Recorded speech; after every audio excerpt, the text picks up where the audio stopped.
Good morning. Too loud. What a beautiful day at the Johann West Library. I saw on the news this morning about all the snow, but we've got beautiful rays of sunshine and a nice cool breeze to take care of us here this morning. Thank you all for coming. Last week, the program that the Historical Society and the Johann West Library Foundation put together, thanks to Candy Hoops and Bobby, about the Seminoles, was a wonderful program. And we're so thankful for that. So we've talked about the Seminoles first. We're going to have a great talk today about life much later in time. I have a few announcements to make. I'd like to welcome everyone on our board, our Historical Society board. If you could just wave your hand. And we've got quite a few of them here and a few girls out front. And we are so blessed with what a great active board we have. And Kim and Jim and Rosemary have been working out of their homes since the hurricane. And let me tell you, it's not an easy job, but they're performing so many tasks, and we're so thankful that they were able to do that. We are also thankful for Jim and Scott Shiley and Rosemary and Kim and Sandy Melvin and John Tonight and whoever else it was that helped load up and empty the historical center before Milton came through. We were so lucky to be able to save so much. So I've got a few things to share. Also, we have Sandy Melvin's charity, kids charities. It's Boca Grande Charities, and he funds this program this season for the first time. We're so happy for that. His group has several different tournaments. He has the Kids Classic tournament in the summer, and also has his fly fishing tournament in the fall. So through the money that he raised, he's donated to the Historical Center, and he is funding this program this year so we can have it filmed, we can have all this wonderful seating in our tent. So thank you to Sandy and his group. Also, a couple other things to mention. This season, as we're all in kind of a turmoil of where we are and what we're doing, the plans for the center moving to the Crown House was already in action.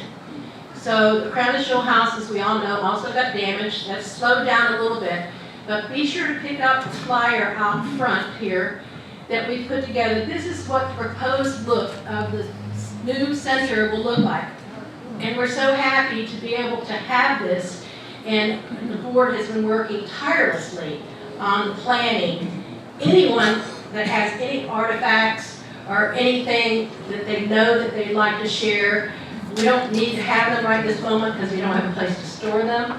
But we'd love to have anyone's input. And of course, we are looking for financial support. There will be flyers coming out at some time, and we will be looking and having some fundraisers to help support this great adventure. And we're better to hold it, but in the Crown House. I called it, and Rick called it, it was a community house, but it's where some of us that are here today grew up and spent many, many hours, and many dances and fish fries and strawberry fairs and all kinds of things growing up. So I think a great place to preserve the history. It won't take up the main room. It will be in the side section on Banyan Street. It will be those two rooms. We're not losing the main meeting room at the Crown House.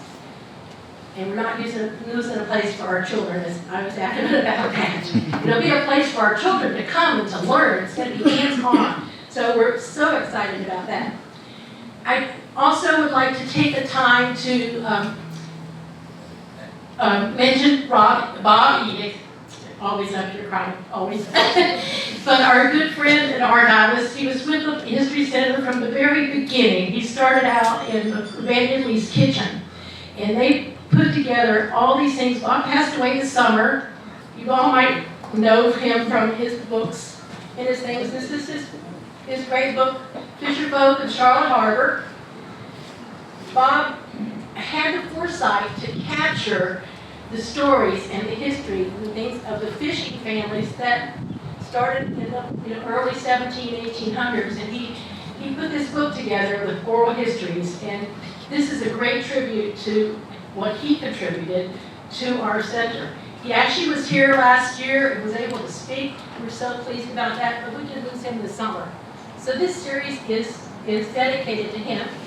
He also was one of the authors on the book, The One Island, Three Hometowns, that we spent all last season talking about. And his best friend, Charlie Blanchard, who also was involved in that book and was involved in the center from the beginning time, also wrote this book. Charlie died just a couple weeks before Bob, which is kind of ironic. The two guys who canoed all these areas and ran the boats and dug the Indian Mountains and researchers, and they both took off close together.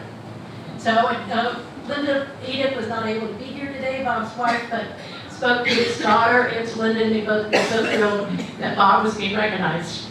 One of the things about these books, all of these books, and also the women's book over there, are all available online. Some of them are available in those shops downtown. Bips has them. History Center has them online if anybody's interested. Now, Bob's original book that he wrote is out of print, and there's only a few copies around, maybe on Amazon. One of the things that Bob said in the last moments of his life, the last 48 hours, his daughter was reading comments that people were talking about his book, and Darlene said that was the happiest moments. He was so excited when he found out that his book was on sale for $125, $150 on Amazon. He was like, let's get them printed. Let me sign them. He had some that he wanted to sign, so his wife has still got some. Linda's got some that she's going to be selling, but they're going to probably be sold for a pretty good price. But that's his legacy. That we were fortunate that he left with us. He was with the History Center from grassroots, and was here even last year to speak at History Bytes. So he just was happy. part of creating History Bytes with Sally then. And he was. Thank you, Kim. It's always the voice of reason. This is the 25th year that we're celebrating History Bytes. And Bob was in the very beginning. He filmed it for us. He recorded it for us. He helped us set up. He helped us plan it. He was in the very formation. So he was the beginning, but not the end. And one of the things I feel, and I know he said this a lot, in some of the things that we shared at his memorial were, celebrate me, laugh, dance, explore, tell my stories, and I had a life well lived. So we thank Bob for that life, and we think that his life at Boca Grande was well meant. So thank you all very much for that, for listening to me and accepting my cry. Be sure to pick these up. I'm going to let David Futch, and introduce David Futch, who's author of this historic Gadful of Tales, and his cohort over here, Duncan Wheeler, is going to share, make sure David's telling the truth on some of his stories. He's the fact checker. I'm not going to rain on David's parade because he's got so many stories and so many things to share. Just so thankful, and if anyone has any questions or answers or wants to share anything after he speaks, then we'll have a microphone and we'll love to have you tell your story. And I don't know anything about smuggling in Boca Grande, but David's got a lot of good stories. You want to fact check that? Thank you, David.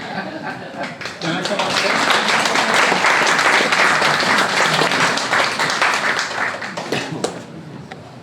Good morning to all. I'm David Futch. Good morning. Good morning. Yay! Not many people around here used to say that. Is this better? No. Not on. Is it not on? I didn't turn it off. It's working. Is this okay? Oh, there we go. As I said, my name's David Futch. I come from an old family here on the island. Before I get started, I wanted to say something about my friend Bob Edict as well. And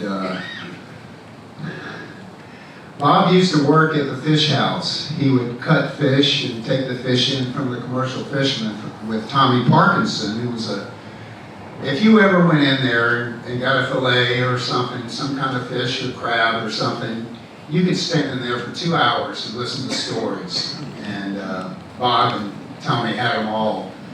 And Bob just wasn't a fish house worker. He was a real Renaissance man. He was an amateur archaeologist, anthropologist, and indeed, that book, The Fisher Folk of Charlotte Harbor, is as good a book about this area as there is. A lot about the Padillas, the Donnas, and to some extent my family, the Futches. But the thing that I remember about Bob the most and his buddy Charlie Blanchard, they helped save Mound Key from treasure hunters who came here and had a bulldozer and were bulldozing through mounds to try, thinking they were finding treasure. Bob and Charlie stopped them. So we have a lot to thank Bob for. Well, again, I want to welcome everyone and let you know this might be the last time you see me for a while. My wife and I sold our home in Clearwater and we're moving to Texas to be near her sisters. And they got a bunch of kids and we like them and they like us. So again, this could be my last chance to tell you what really happened on Boca Grande when nobody was looking.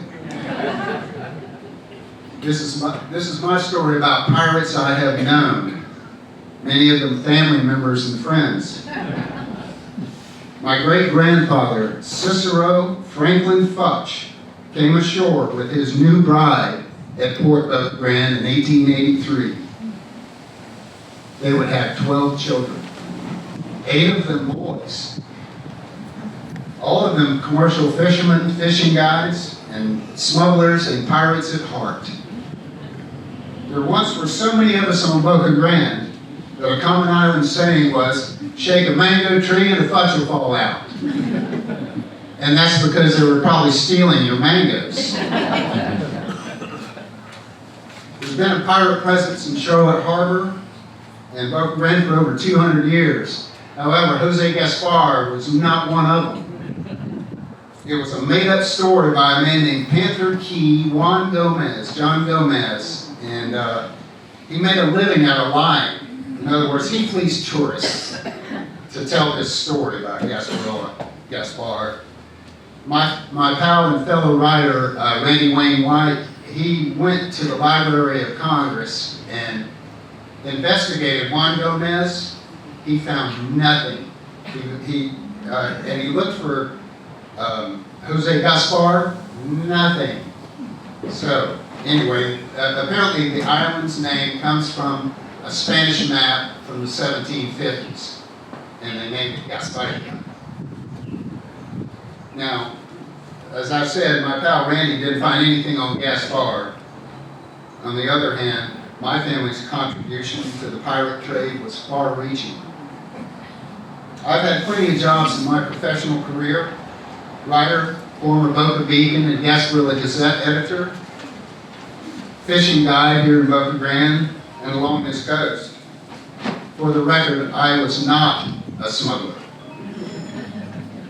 My family refused me to join the business because I was the one who got out. I got a college education. I was one of the ones that got out. His 2 daughters got out too. My favorite cousin of all time, Gunther Wheeler, 1,000,000 stories. I love him. Anyway, as I said, I was the one that got out. But I also spent a lot of time in the mid-'70s. I was a bartender at the old Pink Elephant, and I guarantee it, I served your parents and grandparents a lot of martinis and Manhattans, and probably some of you too. And as you know, with the drinking and fishing that going on around here, many of us know that fishing and drinking are competitive sports here on Boca. Although I was denied entry into the business, I still got to hear all the stories as long as I kept my mouth shut. Now that all the Futch smugglers have sailed into the sunset, I can tell you what happened. My theme today: pirates I've known and the vices they provided for never-ending Boca Grande parties, as well as parties across America. My Futch family, specifically my grandfather, Daniel Webster Futch. He was a chief boatswain's mate in the U.S. Navy, and he drove tugs around Mayport in Jacksonville. Okay, hold on a second. My grandfather, Daniel Webster Futch, born April Fool's Day, 1904. He was a great guy and a prolific smuggler. That's what he really looked like. My mother painted this. Yeah, he was an ornery old cuss. Jonathan, you knew my grandfather. What was he like? Very well, yeah. Yeah, he was no good. That's the least you want to say, isn't it? Anyway, my Futch family, specifically my grandfather, Daniel Webster Futch, and his brother, Shug Futch, Sugar Boy, smuggled most of the booze that was served at Gatsby-esque parties at Boca Grande beachfront estates during the 1920s and 30s Prohibition. As I said, Dan Futch was a tough old bird, and I'll tell you a little story about it. When I was a kid, probably 8 or 9 years old, we had gone to Lakeland to go Christmas shopping.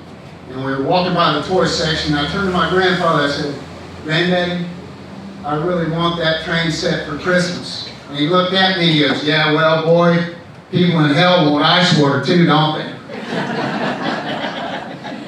And that's the way he was.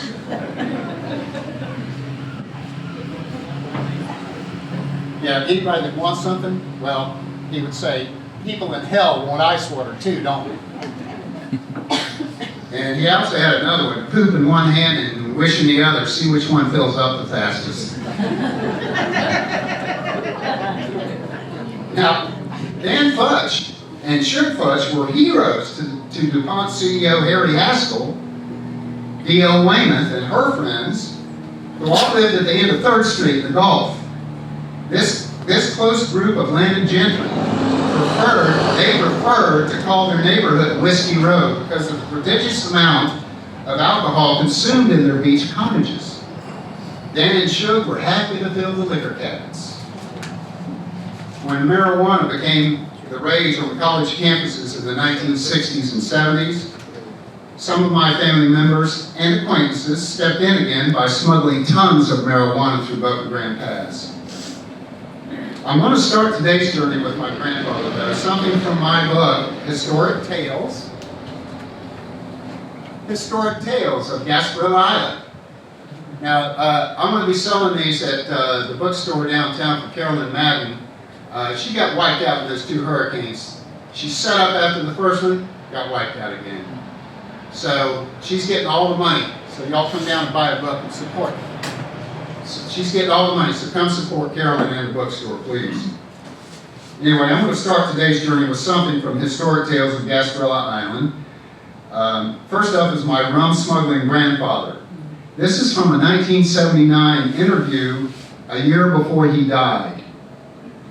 5 times a summer for a decade, Dan Futch would run down the coast past Naples, then take a starboard tack towards Key West. He'd refuel there and then make the treacherous crossing of the Florida Straits to Cuba. He would mostly get rum, scotch, champagne, but most anything he could get his hands on, whatever he could get his hands on. And when he'd get back to the island, there was a little place over here called Cayo Palau. And it's a beautiful place. It's a favorite of snook and red fishermen, snook in particular. But he and his brothers and the rest of the Futches would make up lies about how Cayo Palau was haunted or haunted, as they said. And it's haunted. Let's not go over there because that's where they were hiding their booze, right? And the same thing happened with the pot smugglers. They used that to hide their pot before they were transferred on shore. Anyway, before the Havana trip, Dan would nail 1-inch by 10-inch boards to the gunnel of his boat. Okay, the side of the boat, the gunnel. 1 by 10-inch boards, so that he could, they gave him more freeboard. That way he could put more cases of American cigarettes in the boat. And that's what he traded for the booze that he got, because they wanted American cigarettes down there more than they wanted American money. Anyway, once he was loaded up down there, next came the slow crossing of the straits while sitting low in the water. Now, the Florida Straits can be a nasty place where 30 billion gallons of water passes every second. And summer storms are frequent. When Dan Futch landed back in Boca Grande, the party started and he was right in the middle of the bedlam. Boca Grande beachfronters held my grandfather in great esteem for the services he provided. Not only was Dan Futch a premier tarpon guide, he had all the booze. There used to be a gambling house just east of the golf course. And it was called Estock. And it's where the very rich would drink and dance. The very rich and the fishermen would drink and dance together, play cards and slots together, and who knows what else together. As Dan Futch said in that 1979 interview, they was all drunks like the rest of us. I smuggled for the money because I wanted a new Hudson automobile. If you had a Hudson back then, son, you was somebody. And he was right. That thing they were more expensive than a Cadillac. Asked about his Savannah days, Dan Futch replied, "Prettiest city I ever saw. Prettiest whores, too." Now, you know,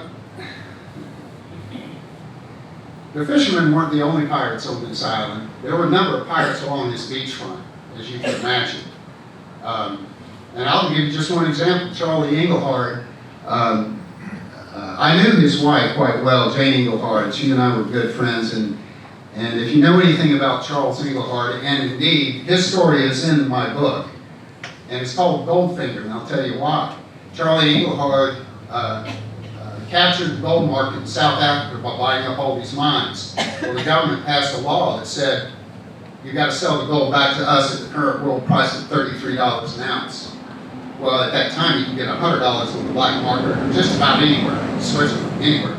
So there was a proviso in that law that they passed that said, you have to sell it to us unless you own a reliquary, which makes religious objects for churches, gold objects, or a place that makes jewelry.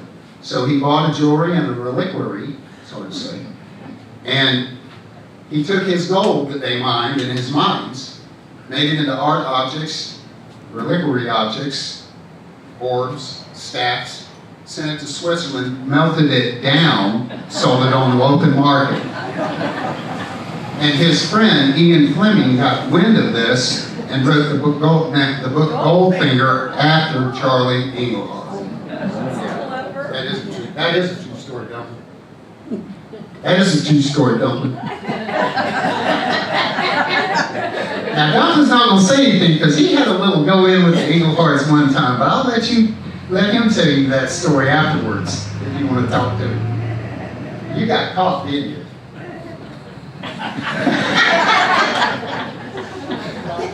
I came to hear the story. All right, I will continue then, sir. Anyways, I said, there were a number of pirates on this island, and don't get me started on the DuPonts, please. Anyway, a relative, now here's in chapter 2 of my book, I go into detail about a relative who was a top-flight tarpon guide, and an upstanding member of the Boca Grande community. For a decade, this upstanding member of the community had a side hustle. From 1980 to 1988, he was head of operations while smuggling 28 tons of pot through Boca Grande Pass. Most of it went to Boston, New York, and Chicago. As this relative of mine with friends in high and low places told me after he quit the business, if you smoked a joint at Harvard in the 1980s, it was probably mine. I got into the business because I had 2 kids, was spinning my wheels trying to provide for them. When I was smuggling, I felt alive. I was taking control of my life. I rolled the dice and won. After a while, when you've got enough money and really don't have to do it anymore, you keep doing it because it's all about the giddy up. Giddy up. The adrenaline rush of getting away with it is indescribable. And in chapter 2, it goes into great detail about how they did it. It was absolutely ingenious, and I can tell you about it, but it will take too long, so you got to buy the book. But if you come up afterwards, I can sort of give you the scenario. I'll tell you the scenario after I finish this thing, if you like. Or after I take your questions or whatever. Okay. So anyway, the adrenaline rush of getting away with it was indescribable. But he wasn't the only one making hay from weed. A friend of mine was living in a tent on Coal Island in what we call Boca Grande North now. That was Coal Island. It was a campground back in the 70s and 80s, really. A friend of mine was living in a tent on Coal Island, Boca Grande North, in 1976, and he didn't have 2 nickels to rub together until he found 3 bales of pot on the beach and sold them for $10,000. Then there was the abandoned 60-foot sailboat at Miller's Marina with buds of marijuana all over the deck. The bales were already gone. The police were stumped. The boat had no papers, no owner. Reefer Dawn. Another guy here on the island who told me that instead of taking cash from the big guy, for his work, he took his trade in diamonds, and he used those diamonds to buy a new guide boat. I knew a famous rock star who used to sail into Boca Grande, and that was before he was a rock star. And he told me when he was living in South Florida and playing small clubs, he bought his first sailboat with the money he got by dragging bales of pot across somebody's yard in Fort Lauderdale. This is a really good one. In the 1980s, some clever fellows from Fort Myers anchored a decoy mullet skiff at the north end of the island, and they put 15 bales of marijuana, about 600 pounds, worth about $20,000, and they anchored it at the north end. And when all the Marine Patrol and the police and their boats came with the lights of flashing and everything are going on, these same guys were 20 miles south in shrimp boats bringing in 50 tons of pot, the decoy boat. And then there were the same crew, at that same time they had that up there, what they did was some of these mullet fishermen took their mullet boats and they had some pot in the back, they had pot in the back, and the Marine Patrol, they were chasing them in these big cigarette boats that grew 3.5 feet. Well, the mullet fishermen just took them back up into Turtle Bay, ran them aground. See you later. That was part of that same group. So anyway, there wasn't much law around on the island from the late 1960s through the 1980s. Maybe a Barney Fife or two, but certainly no Andy. There wasn't much risk involved in smuggling. Any guide or mullet fisherman willing to run offshore could load his boat and make $15,000 for one night's work, more than they'd make in an entire year. If you take the $5 and $10 bills, they give you $20,000. Most of those country boy fishermen who smuggled never smoked that marijuana stuff because they were opposed to it. But ethics be damned when you needed a new boat engine or your kid was sick. All you had to do was run offshore to a commercial grouper and snacker boat, transfer 40 to 60 pound burlap wrap bales to your boat, run back to shore, and offload them on the rental trucks at Miller's, at the Pink Elephant Dock, any number of homes in both Grand Isles, because it's, the harvest season goes from about September to December. So there's nobody around. A lot of pot was smuggled across the docks over here in Boca Grand Isles.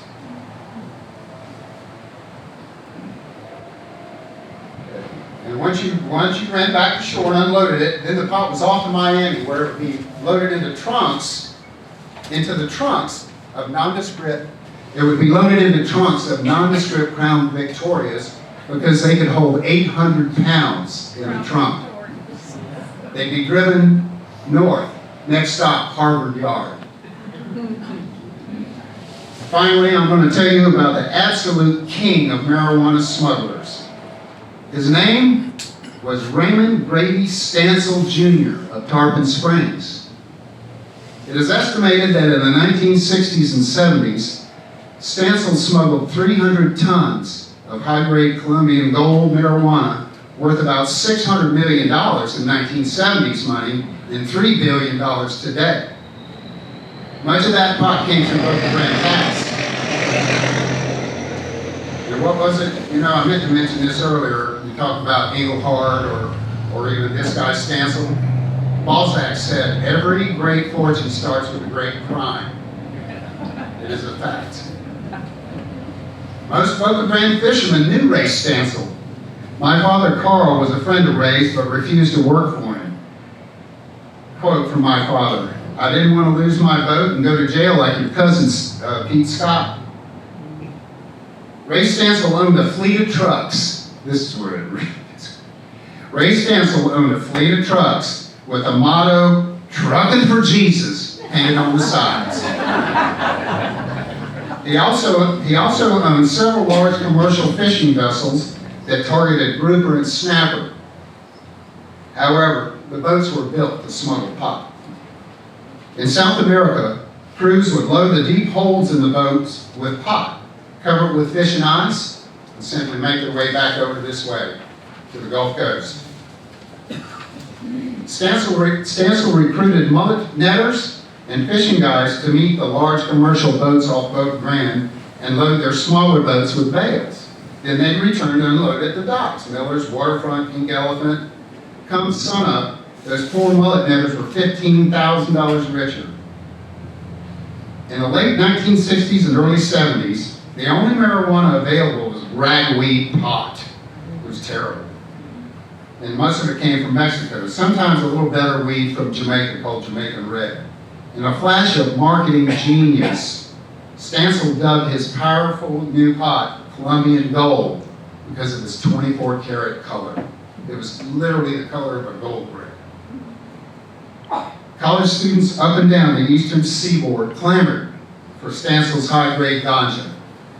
By the mid-1970s, Stancil was bringing 50 tons a year in and charging $500 a pound, twice the going rate that other smugglers were getting. But the heat was on. It was always on, and Stancil needed an escape hatch. He launched a plan to throw the drug enforcement agents off his trail. He bought a home in Costa Rica and paid locals large sums of money and endeared himself to the coastal communities where he liked to dive and fish. Stancil was untouchable. It was too good to be true. A beautiful life, a beautiful girlfriend, all the money he would ever need. His world came crashing down when Stancil's wife found him in bed with the other woman. The wife dropped dying, told the cops about Stancil and his escapades on the high seas. The feds caught him with 12 tons of pot.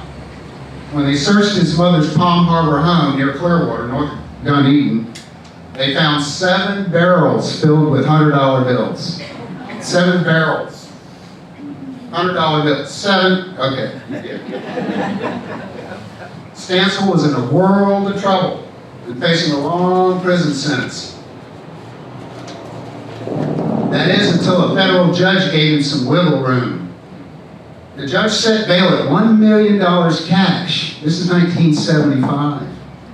Thinking that no one would come up with that kind of money. No one ever had before. Hell, no judge had ever set bail that high before.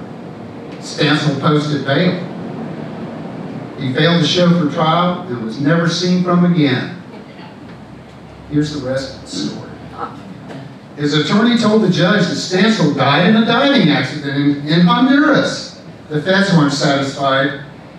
They scoured Central and South America for decades looking into leads that went nowhere. Stancil had paid off all the locals to clam up and even send authorities on wild goose chases to Nassau. Raymond Grady Stancil Jr. was very much alive. For 40 years, Stancil posed as Dennis Lee Lafferty, guiding crocodile tours in far North Queensland, Australia, with his new wife, formerly the other woman. The couple ran Daintree River Cruise Center until Stancil died in a car accident in 2015. The Stancils spent much of their time and considerable wealth preserving Wilderness Australia, and the crocodiles. A few days after the car accident that killed Ray Stansel, Stansel's wife revealed his last laugh. A year later, the Boca Grande fishing guide and modern-day pirate died, and like Stansel, he slipped into anonymity with a smile on his face. Thank you very much. I hope you enjoyed it.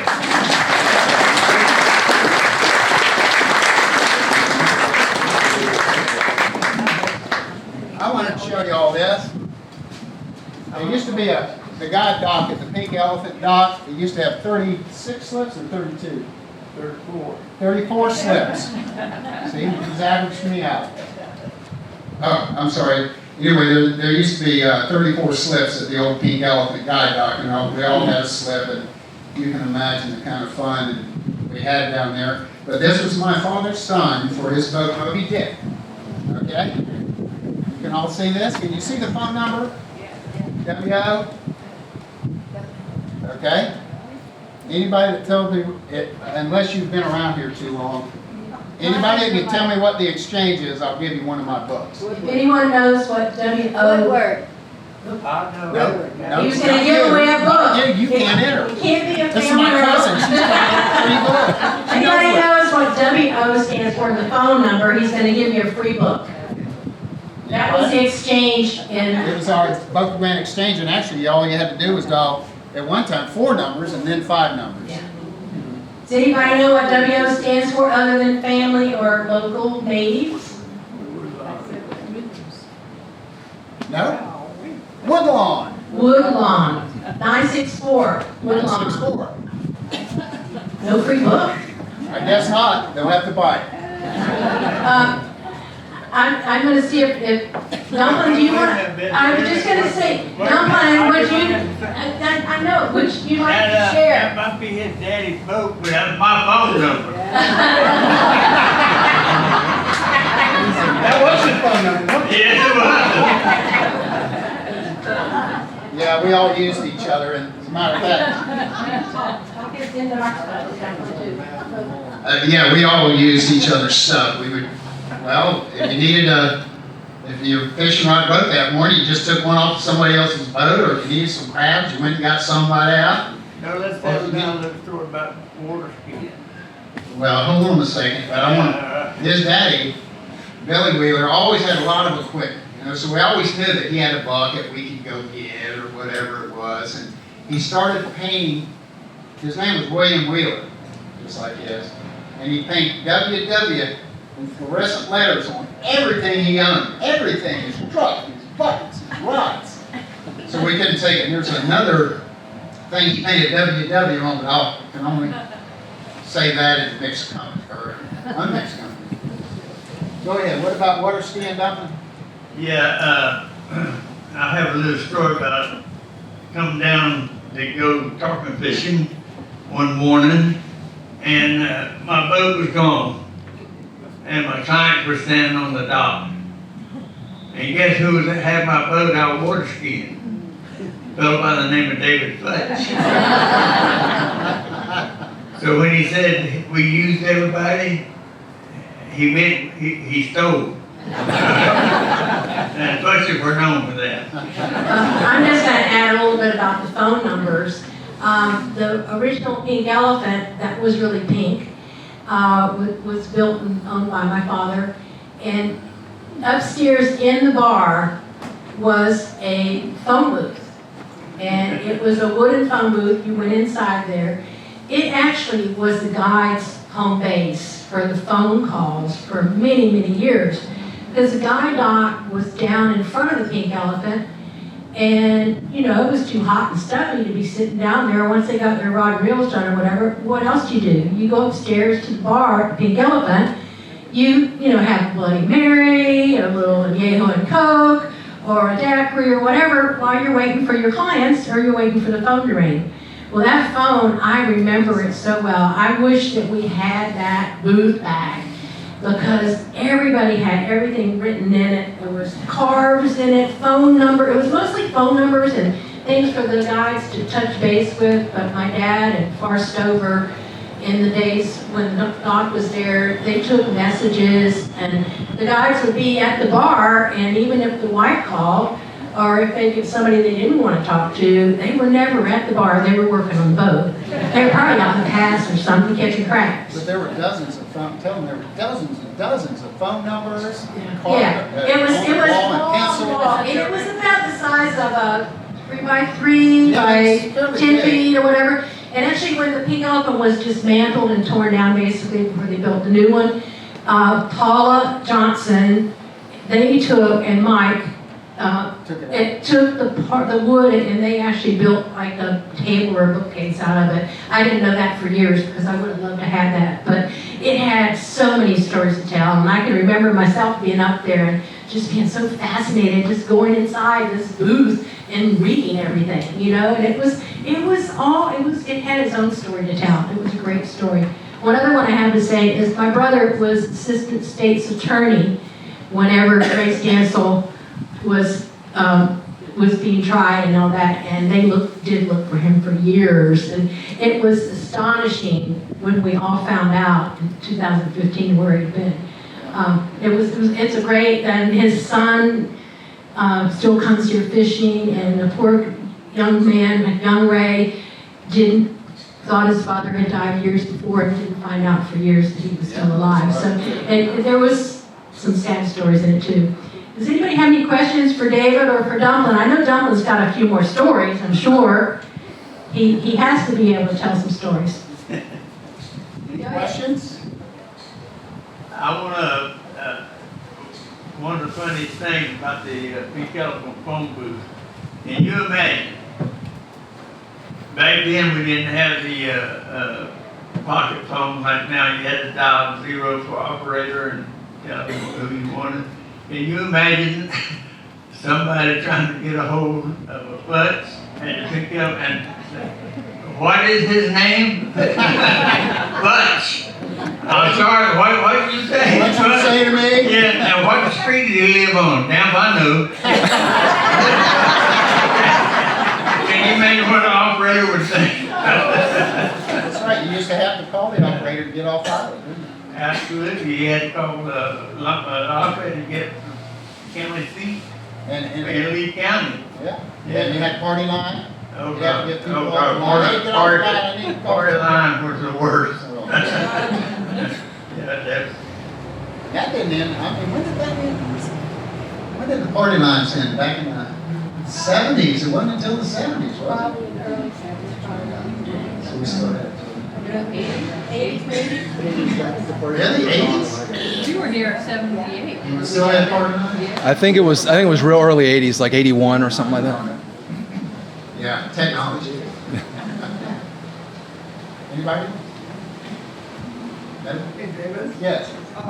down the coast a little bit. Can I give you the microphone?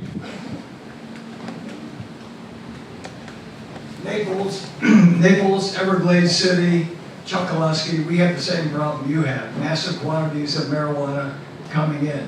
The guys, the fishermen would go out and get it, they referred to them as saltwater cowboys. But anyway, it all came crashing down. My question to you was, that there was a massive federal raid down there in 1983. 200 federal agents came into the area, they arrested 300 people, and they commandeered about half the fishing boats there. Right. After the raid, they interviewed one of the federal officers and said, what was the tip-off that was going on here? He said, well, you go through the island and you see these monster high-powered speedboats parked next to, or docked next to a mullet skiff, and in front of modest little fishing village homes would be Lamborghinis and Corvettes. He said, we felt something was amiss. But anyway, after that, the people of Everglades got together and humorously said, okay, maybe we better come up with a better slogan or a motto for our town. And one of them was, our town has gone to pot. And the other one was, we're waiting for our ship to come in. Please state your name. Jim Cochran. Thanks, Jim. I think. wait a minute, Jim, I want to ask Did you you a ever question. have met? Did you ever? I want to ask you a question. Did you ever know a man down the Grande named Todd? Times sure did, yeah. Okay. Yeah. Do you remember the story what he told the when he's getting some pot off of the shrimp boat offshore? And Tosh was a pretty good character. He was funny, and he was one of those people who was funny without trying to be funny. Anyway, Tosh Brown went to pick up a load of marijuana off a shrimp boat. And so when he got it loaded, the captain on the boat said, I got some cocaine here. I got some cocaine here. Would you like to take it with you? He said, no, my boss man told me not to run any drugs. I think Billy Caldwell might have a few words. Oh, I'm glad you're here. Well, when I saw the title, you're going to talk about the smuggling in Boca Grande. Well, I was wondering if you're going to bring up Ray Stansel. In 1964, as a kid, I started working for him on his boat as a deckhand. He was an excellent fisherman, and he ended up moving right across the street from my parents' house. And he would come over, my room at the house was kind of outside, so he'd come and knock on my window about 5 o'clock in the morning, let's go fishing. One motion, I'd be out of my bed, in my shorts, put a note on my dad's door, I'm fishing with Ray. Well then, towards the end of '64, he ran a charter boat named the Miss Syntax.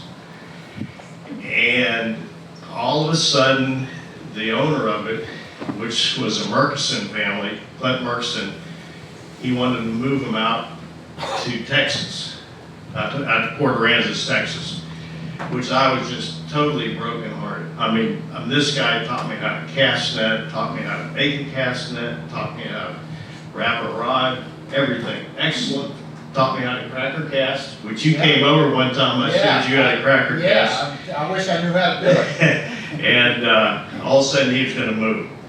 So in the early spring of '65, he sent me a letter, and he said, fishing over here out of Port Aransas, Corpus Christi area is good. Would you like to come over and be my deckhand in the summer, and I'll pay you $5 a day. And I'm thinking, somebody's gonna pay me to go fishing? You gotta be kidding me. How old were you? So I was, well, right then I was 13. I was going on 14 in the summer of '65. So back then you could fly over there with a student card. It was $34 to fly from Tampa over to Corpus Christi. So I went over there, we fished, all summer long.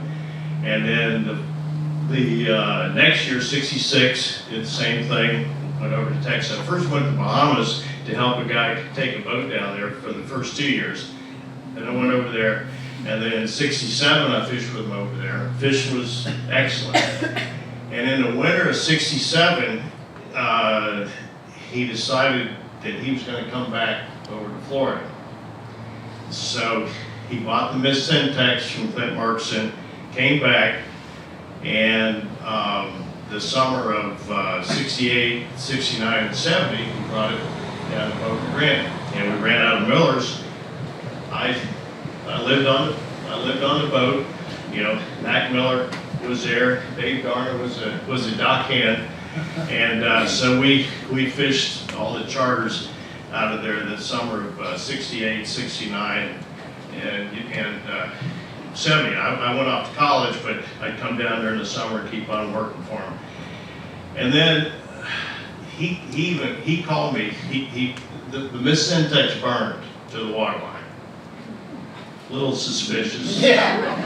But what you alluded to was he built he built another boat, 44-foot. I think it was a T-Craft, and it had 4 giant holes underneath. It had a single engine in it, big range, and I was up at University of Florida. He called me one day and said, "Hey, we're catching a bunch of grouper off Tarpon Springs, and do you ever get Friday off also?" I said, "Well, actually, this quarter, I go to school Monday, Tuesday, Wednesday, Thursday, so come on down to Tarpon Springs after school, meet me over at the fish house." Came over there, loaded up the boat with ice, he and I went offshore, and just two of us got 2,400 pounds of grouper. Nice. So he was a good grouper. I know He was that, an I know that, but excellent, he made more money excellent swimming. fisherman. So then, probably sometime, this would have been probably, let's see, so probably 71, I would say. Well, then we all of a sudden started hearing through the grapevine that they were getting hot on him.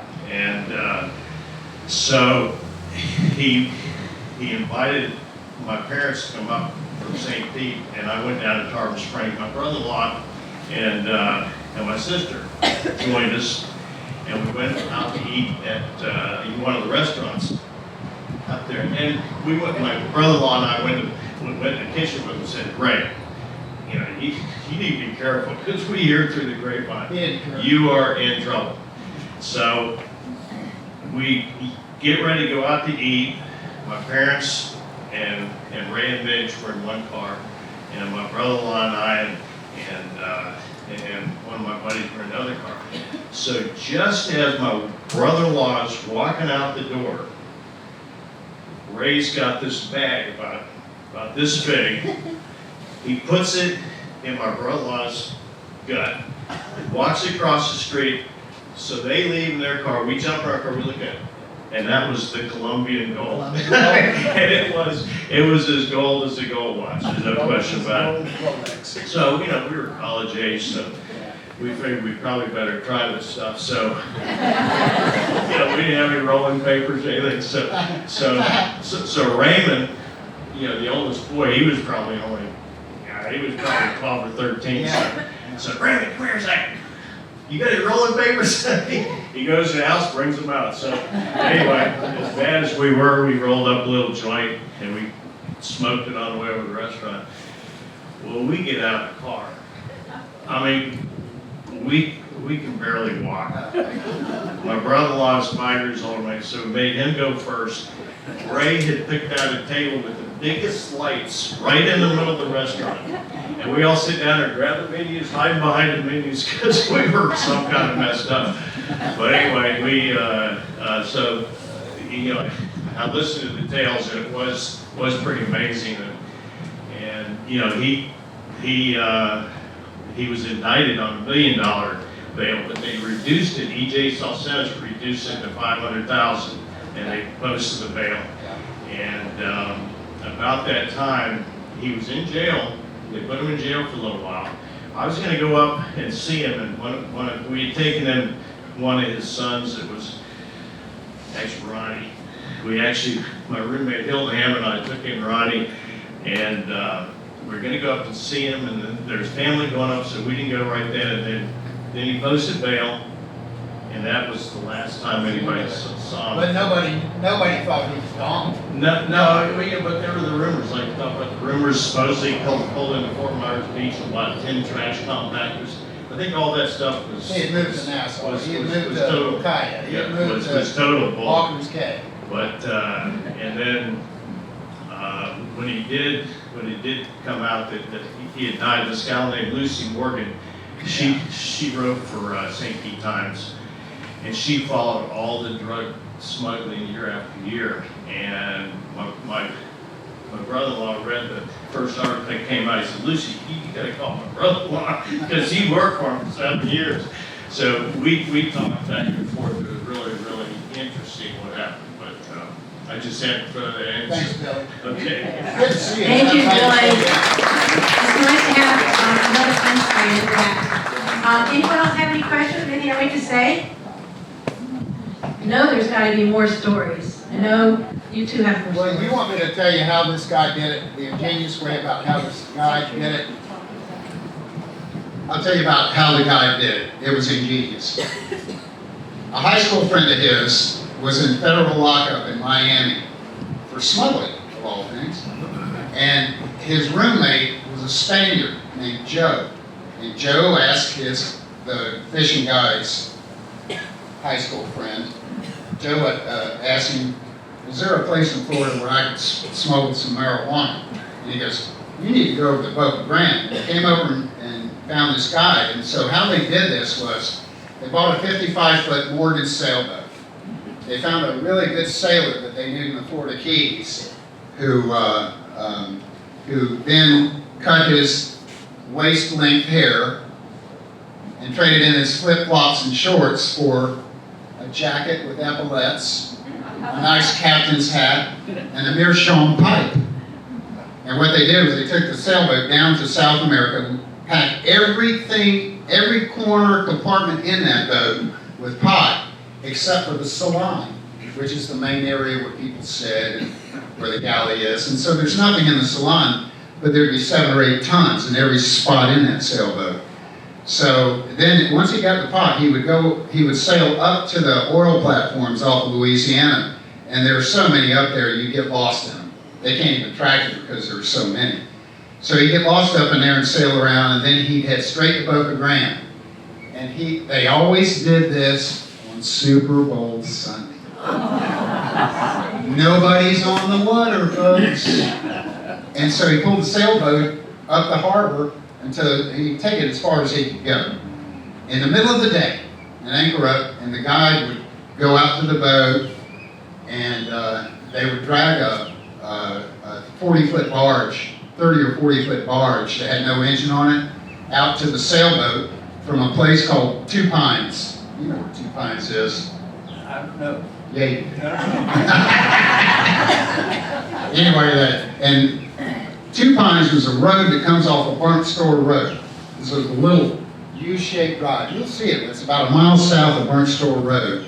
And there were 2 giant pine trees right there on the shoreline.